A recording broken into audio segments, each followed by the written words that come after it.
my screen and get us started for this webinar this evening.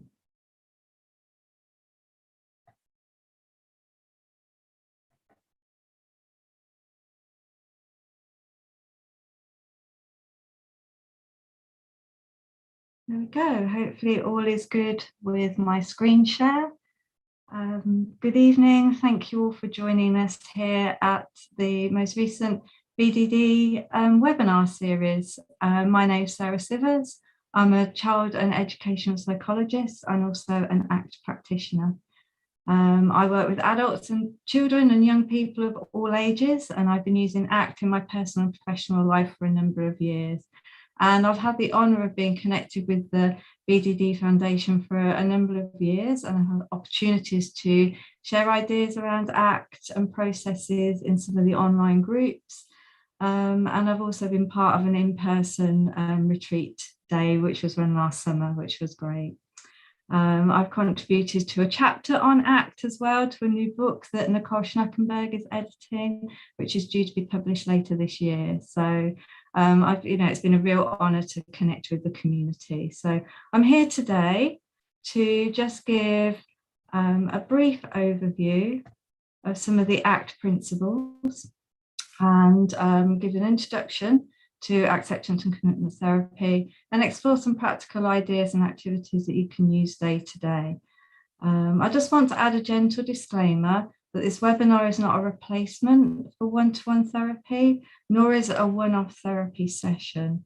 My hope is to provide an insight into ACT this afternoon and how it might be meaningful to those of you experiencing BDD. There's some signposts and directions, and metaphor is something we'll touch on because it's part of the ACT approach. So let's get started. Sarah, sorry, I'm just going to let you know that the slides are showing the presenter view, so we can see your notes. Oh, sorry. Okay, let's go back to, let me just stop share and start again. Sorry, Kitty. Sorry, I know it worked in practice, so it's just bad luck. Yes. Right. Let me close that one or else it won't work. Close that one or else it won't work. Apologies, everybody. It's a bit of a rookie error.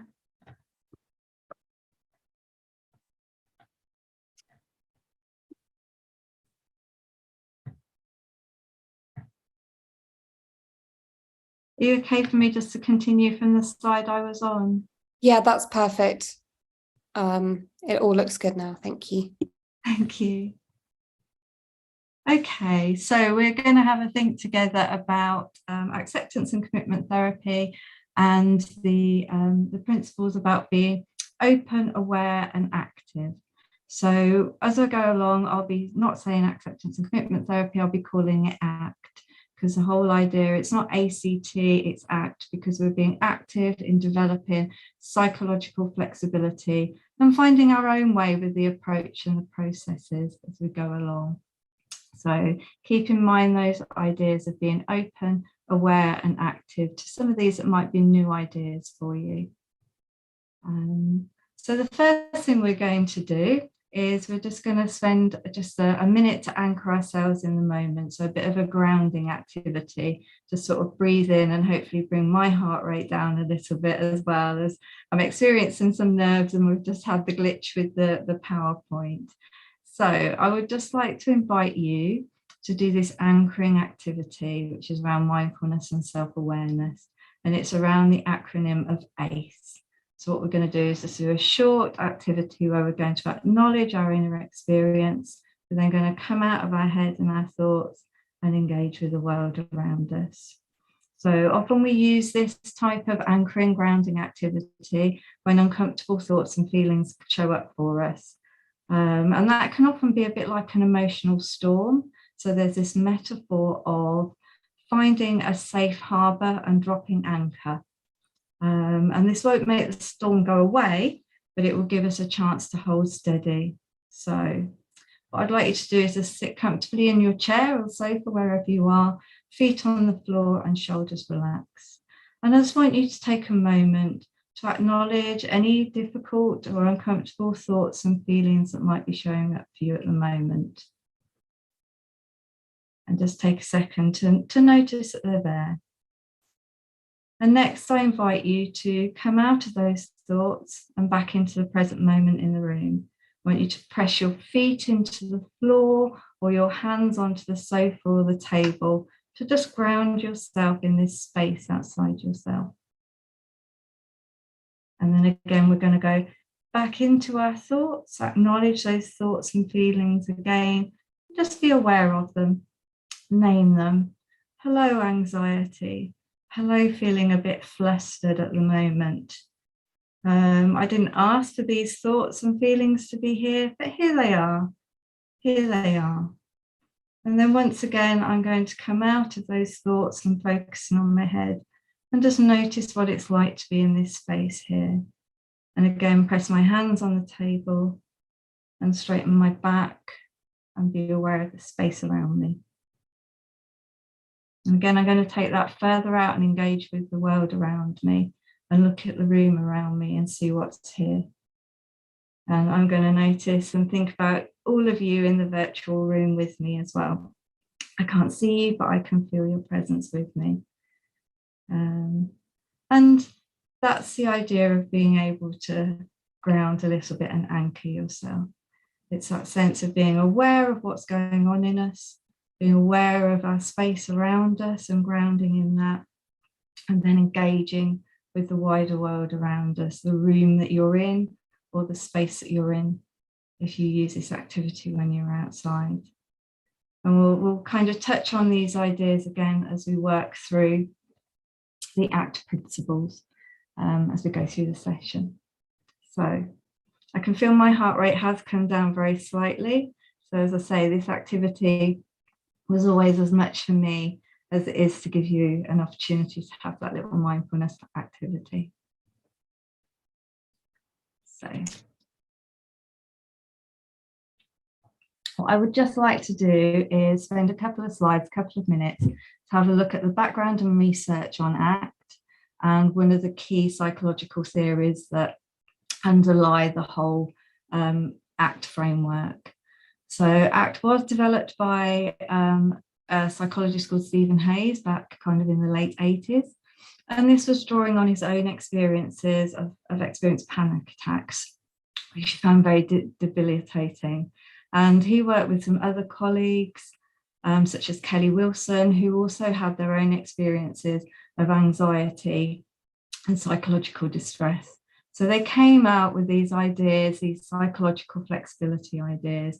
And over time, that these ideas have evolved and grown into different models for children, adolescents, and adults. So if you have a look wider at the different models, there's one called the DNAV model, which is around discovering, noticing, and advisor values thinking. And some of you might already be aware of the work of Russ Harris, a very popular book around the happiness trap, which has just come out in a second edition. And Russ Harris has also done a lot of work with the World Health Organization.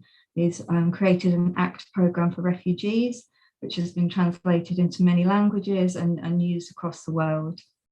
And there's actually been some research done on that program recently to show how beneficial it's been. So again, ACT has undergone research, random controlled trials research, and it's showing that it is effective across a broad range of conditions such as depression, chronic pain, eating disorders. And there is a small growing evidence base for ACT with those experiencing BDD. A lot of the work I found when I did a research search has been done in Iran. And it's often been done in group contexts as well, but the findings have been positive, and often it's found kind of positive effect on underlying elements of BDD as well, such as interpersonal relationships, feelings of worry and feelings of shame as well. So that's just giving you a little bit of idea about the research and background.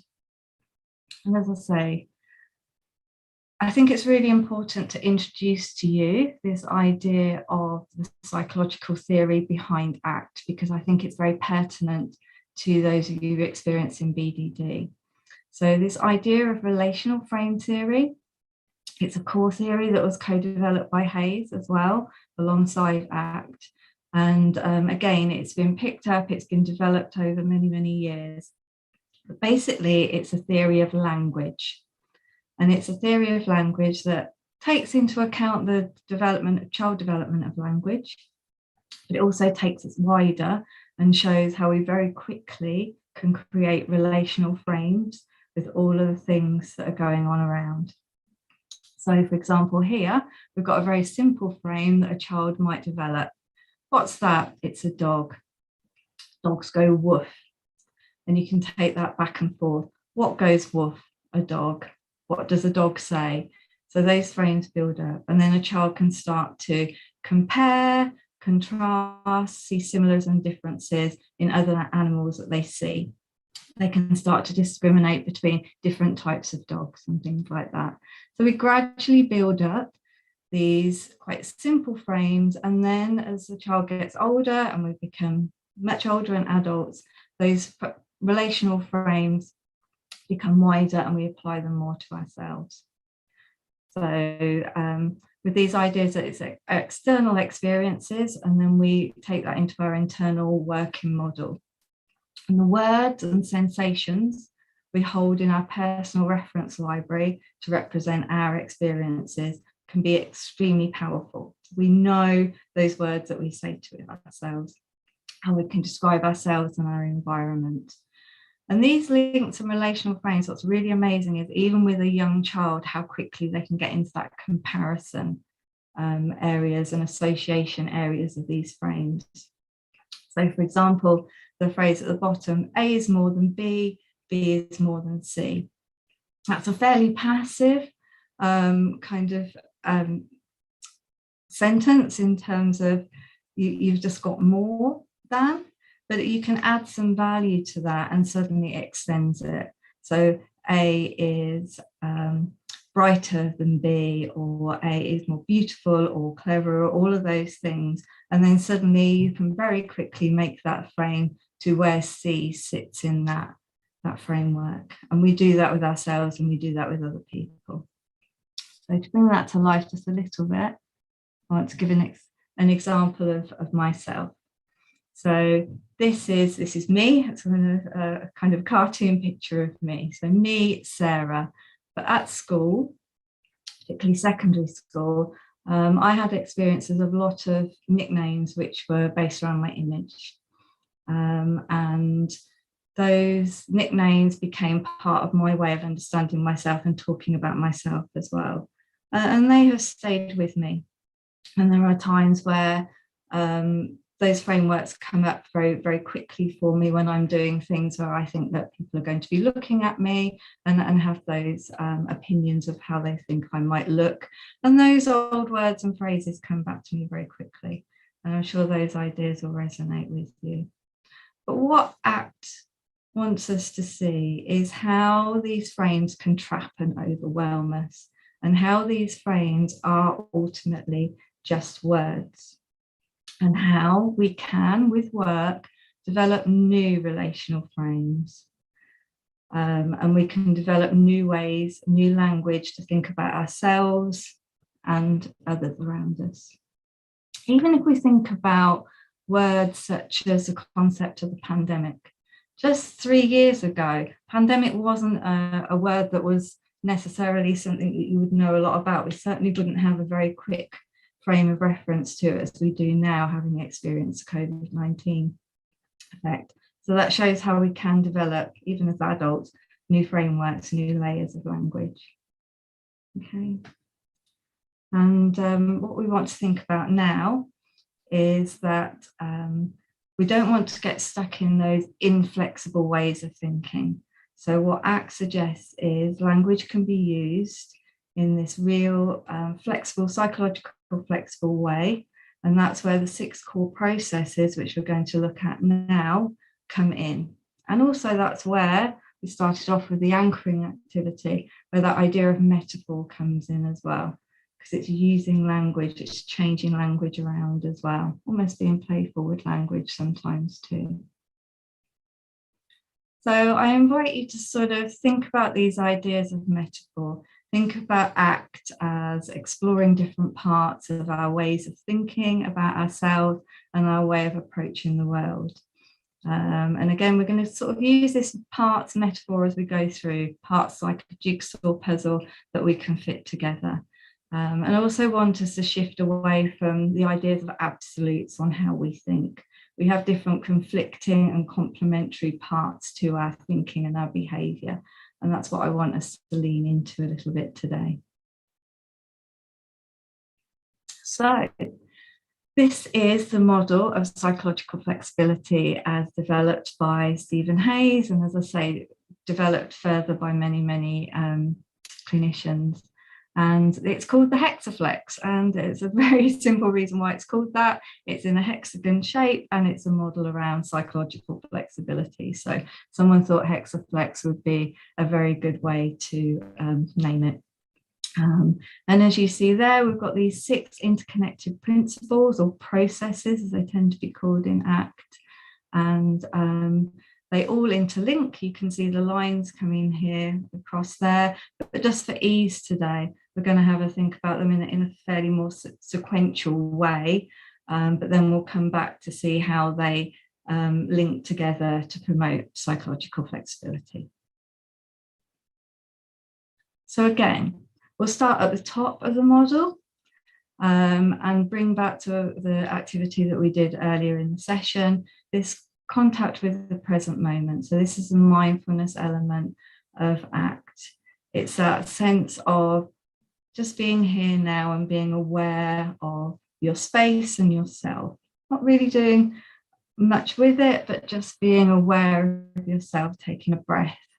Often, again, we can do the drop anchor activity, where we take notice of our feelings, take notice of what's around us, and take notice of the environment. Sometimes people find that quite hard to engage with. So that's where these take notice of 5, 4, 3, 2, 1 can come in really well, because it gives you a good way, again, to step out of yourself and look at what's going on in the environment around you. And you've probably sort of seen this 5, 4, 3, 2, 1 activity quite a lot. It's very popular in mindfulness and many therapeutic approaches. So again, I invite you to sort of do that practical activity through the day, just to practice taking that time to come out of your thoughts and see what's going on around you. That's the idea of this webinar today as well, is hopefully you can either take note of the things, come back and watch it again on YouTube channel, and maybe try out some of these activities. But of course, that contact with the present moment also gives us the opportunity to take notice of what's going on in ourselves as well. What's going on for me? Again, the metaphor, what's the weather like for me today? So just being aware of taking a breath. Where am I today? How am I today? Okay. And then the other side of that, so almost going down to the bottom of the hexaflex model now, just for some ease, we think of the self as context. So we have that contact with the present moment, noticing I'm aware that I'm just taking a breath. But then there's also this quite powerful part of ourselves that can step back and notice that I'm taking time out, that I'm taking a breath. Okay, that's a more flexible you. So once you're able to sit in that present moment, you're also able to step back and notice yourself noticing that. Both the inner world that you're noticing and the environment around you. Because BDD can often become all-consuming. And having that flexibility to step back and observe, I here now, and I am not my thoughts. This is kind of quite a seemingly simple but incredibly difficult thing to do. And this part is also known as a perspective taker. So that's another kind of way to think about it, taking perspective, what's going on. taken time to take a breath and stop, and then I'm going to actually stop and observe myself as well. So just to take us into that idea a little bit more, I'd just like to invite you again to try a little mindfulness activity. And this is called There Go Your Thoughts. So it's another thought-based activity. There's lots of this in ACT, about coming into our thoughts and then out again into the environment. So, okay, again, another deep breath. I just invite you to sit comfortably in your chair. And again, just be aware of your thoughts as they float around. And now I want you to just have a think, take notice of these thoughts. Are your thoughts pictures or words? Or are they sounds? Are they moving around your thoughts? Or are they still? And if they're moving, what's the speed or the direction? So there are two processes going on here. There's the process of thinking, what your mind is throwing up, and the process of you noticing, observing the thoughts in a different way. Get your mind analysing the thoughts differently. And if we do that sequence again, you can notice your thoughts, pictures or words, moving or still. They might be the same as the last time, or they might be different. There go your thoughts, and there is a part of you that's able to notice them coming and going. The thoughts that might change, but the you noticing them does not change. And again, there go your thoughts, and there you are observing them. Your thoughts don't change, but the you that notices does not. And I have gone through that activity quite quickly today because we've got limited time, just having an hour together, and there's quite a bit more I want to share with you. But that's the type of activity that if you're watching back again or you want to pick up, you can take a bit more time and slow down, notice the thoughts, and then notice yourself noticing them. So we've had a bit of a think about contact with the present moment. We've done a bit of grounding, and we're noticing ourselves noticing. And then this takes us on to the other sort of mindful processes in ACT. We're just going to have a little bit of think about the acceptance, part of the name, acceptance and commitment therapy, and diffusion. So the acceptance element of ACT is usually one that people find it quite hard to get their head around, because people often see the word acceptance as meaning kind of mindlessly accepting what's going to go on, and that's the only way things can be. But as we've already seen with ACT, it's about psychological flexibility. It's about kind of seeing language differently and understanding things differently. So for acceptance, it's back to our idea of being open, aware, and active. And they think about the 4 A's of acceptance. So we acknowledge that the thought is there. We allow that thought to be there. We accommodate it, and we appreciate it where we can. Okay, and this includes being willing to accept and make room for uncomfortable feelings, and also deal with the temporary nature of the positive ones we experience. And this is instead of investing time and energy into trying to control or accept them. Because a lot of the time we really spend a lot of energy into trying to push away our feelings of negativity, push away and make them go away. Feelings of anxiety, of frustration, any of those kind of negative feelings, we try and push and control them. Actually, being open and aware to those things and being active in the way that we manage the presence of those thoughts and feelings, again, can be quite powerful. We can then kind of shift the goal to not necessarily feeling better, but moving towards things that you value more. A willingness to feel all the feelings that come up for you, both good and bad, and not try to spend all of your energy of just pushing them away. Okay. And it's about saying that actually that is our relational frame, accepting the things that have happened to you to create that relational frame, that way that language comes up for you. But you can also start to unhook from it. They are just words. You can unhook from that battle into control and use that energy instead to find a different way to understand those words and feelings that come up for us. Okay. Again, another practical activity that we can consider is around this idea of acceptance, and this is merging into the diffusion ideas as well, but they're very closely related. So with this acceptance, you're accepting that you have thoughts, feelings, words in your head that are connected with BDD or any accompanying feeling of worry, anxiety, or even excitement. We can give those a name, or we can give them a character.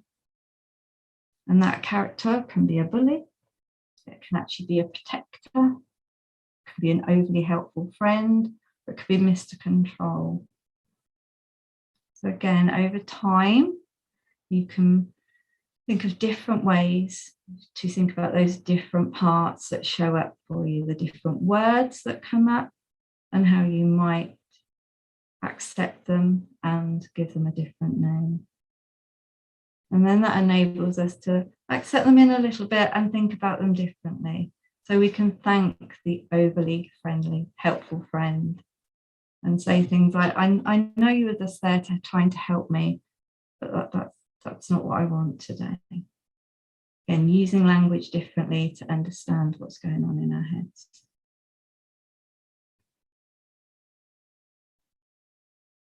The next section we're going to look at is around diffusion. So this is another kind of quite psychological frame, a word as well, relational frame. And it comes from this idea that we are often fused with our thoughts. We can get very fused with our ideas, narratives about ourselves. That can be very fixed, very absolute, as we've spoken about it before, and very dominant, takes us over. Okay. And that's being stuck in those negative relational frames and not even seeing the light and dark of them. They're very absolute, refused to one viewpoint. So the diffusion alongside the acceptance, and that taking time to stop and breathe and observe myself, it's about me being able to step away and being more flexible, creative, open, active, and aware of how I think about myself. Okay, and that can be sort of just saying, in this self as context, my observer, going, I'm having the thought that, rather than I am. And then I'm noticing that I'm having the thought that, whatever it is, I'm not good enough to do this, whatever that thought is. But that's the thought that often pops up for me. So again, you're distancing yourself, you're accepting, you're saying it's there, you know that thought's there, but you're stepping away from it to a certain degree. Okay.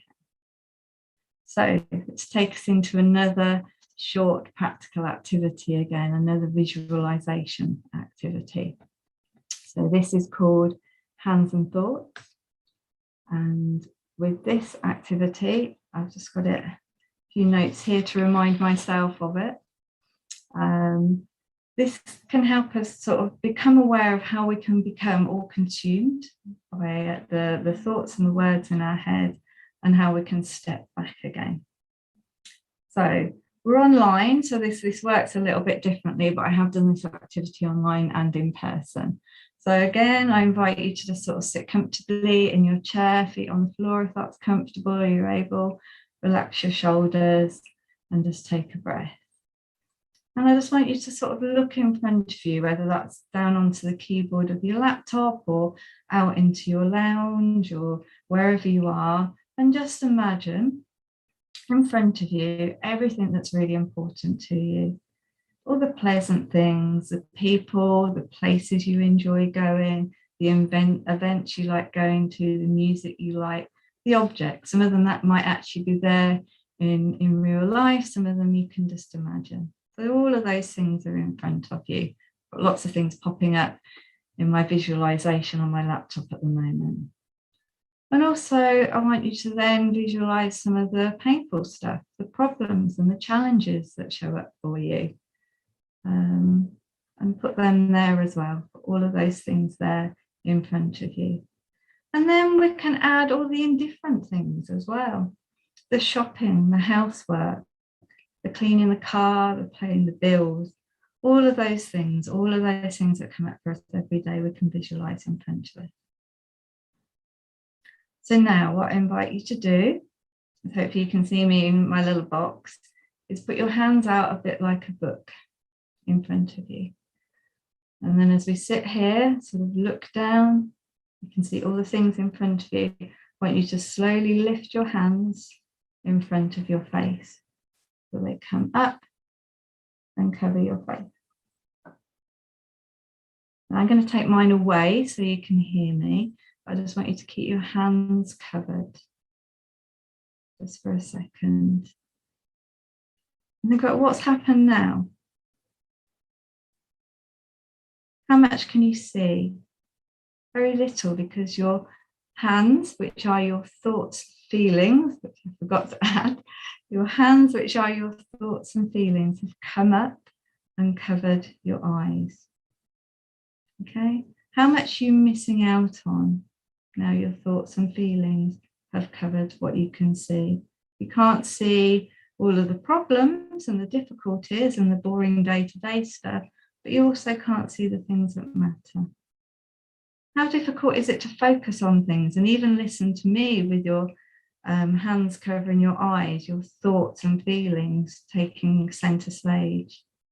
And how difficult is it also to take action when you can't see anything? So this with your hands in front of your face is fusion. Okay, that's when we get hooked on our thoughts and feelings. And if you take your hands slowly down again, lower them down, how much more can you see?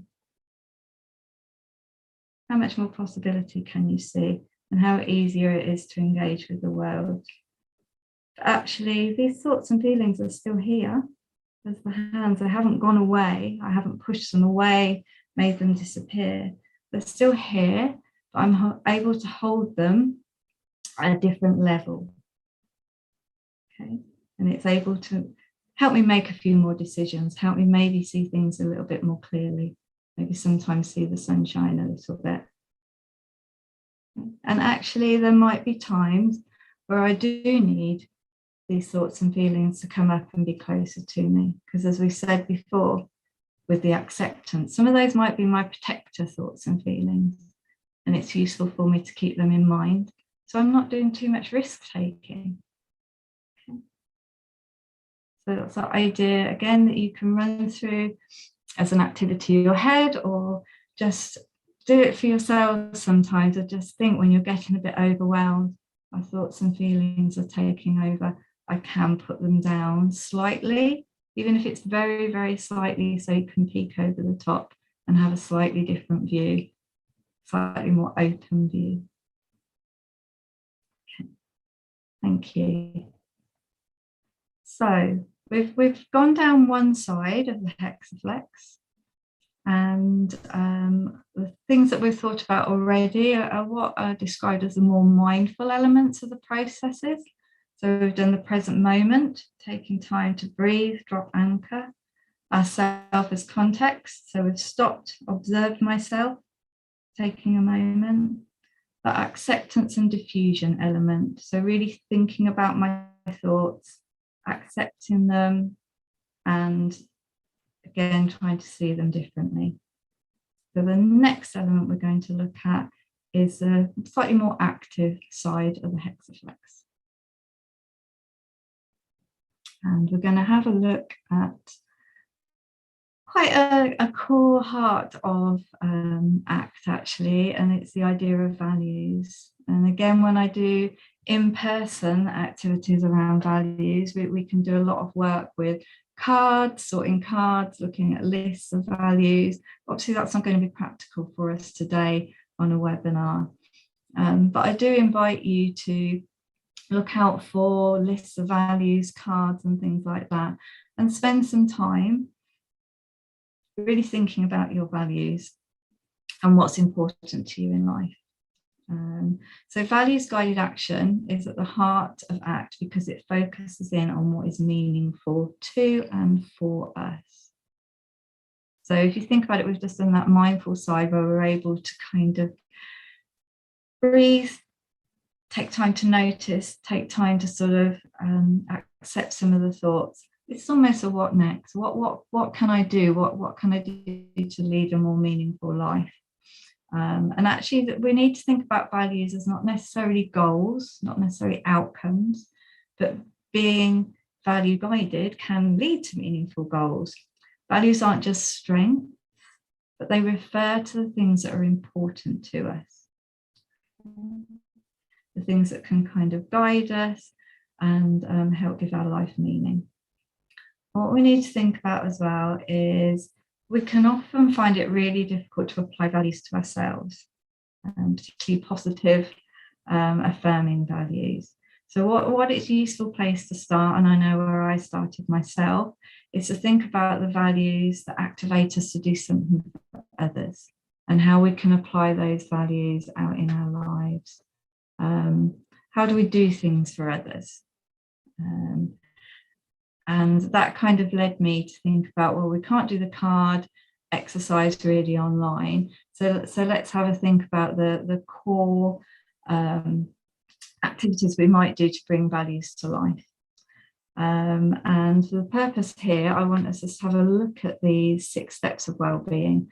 They were developed around 2008 by the New Economics Foundation through lots and lots of research of all the things that are areas that promote our well-being, and ACT is all about promoting our well-being. And actually, when an ACT researcher took these ideas, there was just 5 to begin with, and added a 6th too. So it does thread through a lot of ACT work. And you can see these areas of well-being as actually being values-guided actions, and they certainly align with the values that I hold dear as well. So I take a moment to share some of my values with you. So my core values, or that I always come back to, I have different values in different situations sometimes show up, but my core values that I work with every day personally and professionally around connection, curiosity, and authenticity. So we can see connect there as an area of well-being, so connecting with others, having that interrelationships, a connection with people, whether that be day-to-day talking to your family and friends, or connection through social media, just having people that matter to us that we want to reach out to, and for them to reach out to us. Okay. Curiosity for me, it's around quite a few of those well-being things. It is about keep learning. It's also about taking notice and being active. And what for me, with curiosity, it's a value I've had to develop, because actually when I was younger and at school, learning was something that I didn't get on very well with. It wasn't my superpower as such. And it was again one of those, my relational frame about myself was I wasn't a very good learner. I have very negative ideas and relational frames about me as a learner. And then as I got older and I wanted to engage with life in a different way, I started to engage with this idea of curiosity. Okay. The curiosity is my way of learning, and my way of just changing that learner frame to curiosity, to take away from that negative connotations that I have as seeing myself as a learner. So curiosity for me is about growth and excitement in finding out what I don't already know. And in that, I can accept that flexibility and acceptance of those ideas. And it's made a big difference to me. And what it's also allowed me to do is be curious about myself. What can I learn about myself? How can I grow? What might I do to step out of my comfort zone and dare bravely? And some of those things are coming on and doing webinars like this. So it's a a gentle way almost of introducing values for this session, and hopefully allowing you to see that values can be around those day-to-day things that we do, and that the areas there that often are missed out and that it was put in by the ACT practitioner is that value of self-care. And often when I do the value sort activity with people, I find that very rarely do people choose self-care. And I don't choose it myself either, but I always invite people, once they've chosen which cards resonate for them, to also put self-care in their pile and hold that dear. And it's one of the most difficult ones to work on. But again, it's one that I've worked hard on myself, and my self-care does involve putting myself out there and asking others for help and support. So that's a useful way to think about it. And so yeah, I invite you to explore your values using lists and cards. And what we often do is pick 3 and then add the self-care one, and think about what really resonates for you at the moment. And then there are so many activities we can do around values. A really nice one is to write the story of them. So just like I've given you my story of my value of curiosity and how that built up for me. You can write a poem about them. Another really nice activity I've done many times is we all have pictures on our phones or Google Images and things like that, is you can have your idea of your value and find a picture or an image that resonates with you, that connects with that value. So that might be an abstract image, it might be a picture of your pet or your family if it's around connect, it might be a picture that's out on your run if it's about being active. And then save that picture onto your screen of your phone or your desktop, so you see it often and it reminds you of that value, and it brings you back into the present moment again. It's another hooking activity to hook you into those more positive thoughts, to remind you. A final really interesting values activity that I invite you to do as well is when you're sorting out your activities, and as I said, self-care is usually on the not so much of an interest for me pile when I do my sorting, is look at the pile that you do reject, that you go, oh, they're not me. And sometimes what you can do is pick one of those out and think about, well, why isn't that me? Why doesn't that resonate for what I want to do, the meaning in my life? And is it actually a value that I can try out? Just as I've tried out more of self-care for myself, can I try out these different values? With the young people, children and young people I talk to, often sort of say that it's like trying on a new coat. Let's have a go, see what it's like to try out these different values. And again, bringing in all of the hexaflex, can you sort of take a breath, take a moment, step outside yourself and just think, well, what can I do differently with my values? Where can I take them? So I hope that's given you a few ideas with values and a few things to do. I'm going to mention a few books at the end of the session as well. There's a slide there, and there's lots of lists of values and different activities for all of these dimensions as well. Okay, so I'm going to go to the final part of the hexaflex as we've gone around it today, and this is around committed action. And again, we're back to that active nature, that being open to doing things, just doing things, sometimes doing things differently. And it's a purposeful engagement in actions, and that's going to move us towards that psychological flexibility and engaging with our values. And the committed action, it doesn't need to necessarily have get into the outcome, get into a final goal. With ACT, as with many therapeutic approaches, it's about those small steps towards our goal. It's about making a committed action to doing one thing differently, even if that committed action was coming to the session today, as it was something different, you could take that. And there's another metaphor that I found in a book on that reflection point. Committed action, if it's heading west as your identified value and the mileposts mark the goals along the way. Committed action is a process of putting one foot in front of the other, with that willingness and awareness that steep hills and scary river crossings will be present, and those goals might change along the way. So just thinking about, don't have to have a grand final idea of a goal. I can just start with little steps. And in some ways, a committed action is the beginning and the purpose of ACT and psychological flexibility. So as I say, it's not about the end point with committed action. It's about those small actions and the acceptance again that those endpoints and goals might change along the way. And maybe the sort of, the next committed action for a few of you out there today will be to wake up tomorrow and try out some of the activities, read a book, find out a little bit more about ACT as well. And say, just in this moment, you've been committed to listening to me and trying out some of these activities. So thank you for that. And just being aware that there's a possibility of something different that you could try. Okay. I'm aware of time, it's gone by very quickly.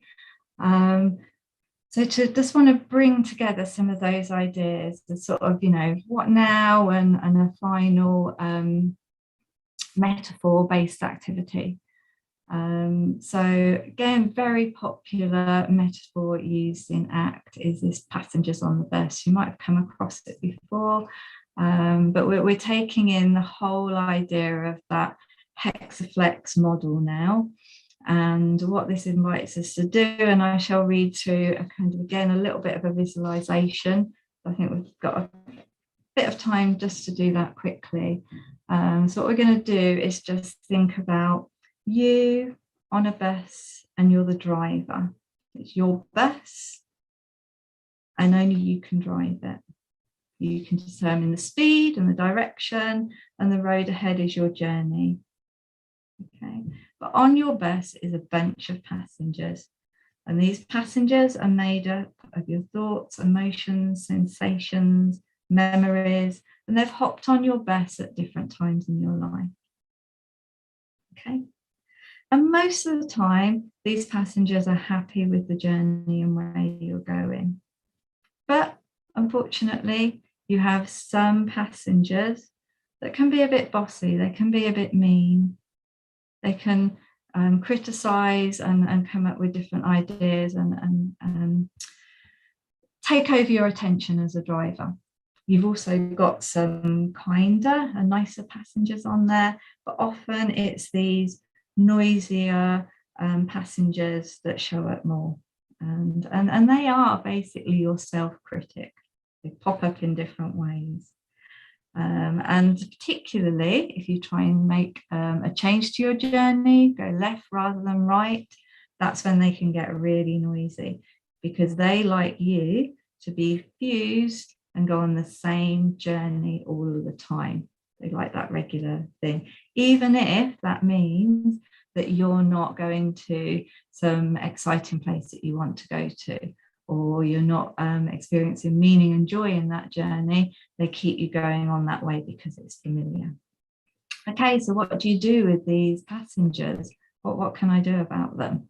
And often there's a couple of options that we take up when we're driver of this bus with all of these noisy passengers behind us.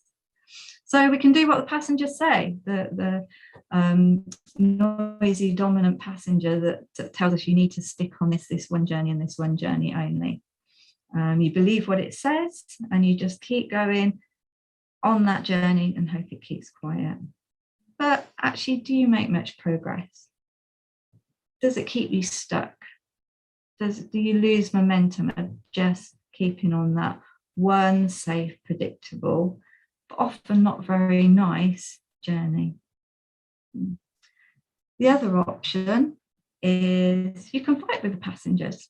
You can tell them to go away, push them away over here, and you're driving with just one hand. That's not very practical either, and it's not very safe. That's taking a lot of energy, and you're still not concentrating on where you want to be. All of the energy is on just keeping the bus straight, and pushing the cross, angry, loud passengers away. And the final option I'm just going to bring to you with our passengers on the bus today as the white knuckling idea. And that's, you can have all the sounds going on behind you and you can just grab hold of the steering wheel and just keep going as fast as you can. And you get where you want to go. Actually, you've not enjoyed it. You've not taken time to relax, enjoy the scenery along the way. You've just head down and got to your final goal. And again, that's not such a good way to carry out your journey. But then we can sit and think about the other options that we mentioned with our acceptance and commitment therapy ideas. And we can take an open, active, and aware way of looking at these passengers. We can name them and accept them and be mindfully aware that they're there, but we can also step back and say, this is not what I want to happen today. We can be in contact with the present moment, aware of the noise from all of the passengers around us, and still be able to say, I can hear you, but you're not helpful for me today. And actually, I'm going to sit and listen to my cheerleader at the back who is telling me to go for it and try that different route, even if it's just for a little way, and then to come back onto the main road again. Okay. So again, there are lots of activities online. There's a couple of lovely YouTube videos around the passengers on the bus. But that's just a little bit of a talk through to give you that idea of the way we can see the hexaflex as parts or passengers on our bus, and we can be in contact with the present moment. So we can think about that part that's noticing the here and now. I'm on the bus and I'm driving. And then we can have the values part, the part that seeks meaning. I've got a particular journey that I want to really embody, a real sense of where I want to go and what I want to do. There's a part that actively does things. And then there's the part that notices the notices all this going on. There's a part that questions what's going on in the thoughts. And there's a part that is open and curious to what's going on. And again, if I bring that back to a kind of more relevant situation to those who experience in BDD, so say I've attended a number of the online groups and they're always incredibly moving. But what a lot of people do is they want to connect and learn from others. So they join the group. Okay. The values are connect and learn with others. So I join a group. But in that present moment awareness, they realize BDD is really overwhelming. Can't go out to a group. It's a real life one. My muscles are tense. I'm really aware of my body in this present moment. When we go to that self as context, we can breathe and go, I'm noticing that I've noticed that BDD overwhelm. I'm going to step back and observe myself. And I'm going to notice it and say, hello, BDD. Thank you for trying to protect me today. So I'm doing something different. I'm going on a different journey. And then I can start noticing the thought that I can't go out today and that it's blocking my vision. Okay. And then I'm noticing this is happening and diffusing from that thought. So I'm not fused to this overwhelm. And then thinking about what I can do differently. So I can drop anchor and ground myself. I can call a friend. I can explore a different way to get there, whatever that is. And again, this idea that it doesn't have to be the final outcome. It's the process that's important as the outcome. And also it's that acknowledgement, that acceptance. Actually, today, my protector is working for me. And it's not going to be good for me to go out and leave the house. That's not going to be a comfortable thing for me to do. So I will accept that today and I'll look at a different way to do it. I'll join an online group instead, maybe keep my camera off to start with and just listen to the group. And what we can often do is get sucked into, I wasn't able to do my ultimate goal of going to join the group, and everything dissolves around it. It's a disaster. So in a way, this is where ACT can help us step out of that, accept that the BDD is there, and it can be all controlling, but then allow us to think about it in a different relational frame and what else we can do. I hope that's made some sense. I just want to finish on a final reflection point, because this is something that I think about a lot. And then this is the idea of how we can develop psychological flexibility in relation to what we refer to as emotional dissonance. So that's a way that we can be aware that a thought or a feeling or a behavior that causes us distress, but not let it go. We like to believe that our behavior makes sense, and there can be a lot of pain and discomfort if we're sort of sitting in that sense of, well, what I'm doing is wrong, but I've done it for so long. How could I have wasted so much time on something? And being able to manage that anxiety of there's something I've done for so long and now I need to change can be really difficult. It gets stuck into that emotional dissonance loop again. And actually what ACT invites us to do is to take a little bit of a gentler approach with ourselves. It allows us to acknowledge what has come before and accept that part of your experience, and allow you to acknowledge it and hold it gently. But in time, hopefully not to become totally overwhelmed by it, or feel that you're using all your energy to get rid of it. It can allow you to be a bit more open and active and aware, and have some psychological flexibility and do what brings meaning to you. And I hope I've given a bit of a taste of that this afternoon with some of the ideas and activities we've done. This is live, it's not been perfect. I know we've had a few glitches with the slides at the beginning. But as I said before, I hope even if it's given a couple of you just some different thoughts and ideas to take forward into your life, then I would be very happy with that. I'm going to have a look and see if there are any questions in the Q&A box. I think we've got about 5 minutes left. I do just want to share this final slide before I come out of the share screen so I can see the questions properly. So this is just the suggested books that I mentioned earlier. Just 3 books there, not too many, but they're all for anyone to read. They're not clinician-based books, quite easy to read. I have them myself. I've got one of them sort of sat here next to me.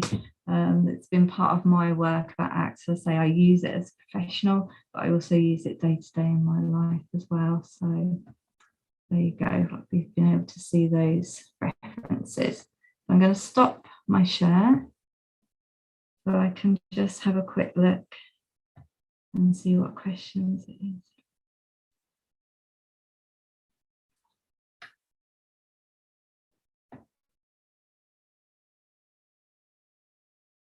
Okay, let's have a look. So there's a couple of questions here that's around that acceptance element of it. And obviously with BDD in particular, we can get very hooked into the frames and the words that we use to describe ourselves and our appearance.